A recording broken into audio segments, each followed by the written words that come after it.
வணக்கம் ஃப்ரெண்ட்ஸ். இந்த வீடியோவில் எந்த இடத்த பற்றி பார்க்க போகிறோன்னா, கோயில்பட்டி புது பஸ் ஸ்டாண்ட்லேருந்து 1.5 கிலோமீட்டர் தூரத்தில் பிருந்தாவன் நகர், அதில் 2.25 சென்ட் மேற்கு பார்த்த சைட்டு 30x40 சைஸு. அந்த பிளாட்டை பற்றி தான் நம்ம பார்க்க போகிறோம். அதை பற்றி பார்க்குறதுக்கு முன்னாடி ஃபஸ்ட் டைம் பார்க்குற ஃப்ரெண்ட்ஸாக இருந்தால் நம்ம சேனலை சப்ஸ்கிரைப் பண்ணிக்கோங்க. பெல் பட்டனை கிளிக் பண்ணி ஆல் ஆப்ஷனை கிளிக் பண்ணிக்கோங்க. அப்போ தான் நான் போடுற வீடியோ உங்களுக்கு உடனே நோட்டிஃபிகேஷன் கிடைக்கும்.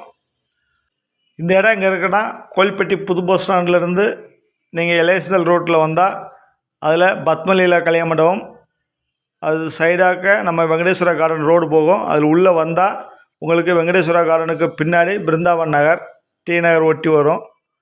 டி நகர் பக்கத்துலேயே இருக்குது, அது ஒட்டி தான் பிருந்தாவன் நகர். அதில் 2.25 சென்ட் மேற்கு பார்த்த சைட்டு 30x40 சைஸு. பார்ட்டி டோட்டலாக 2.25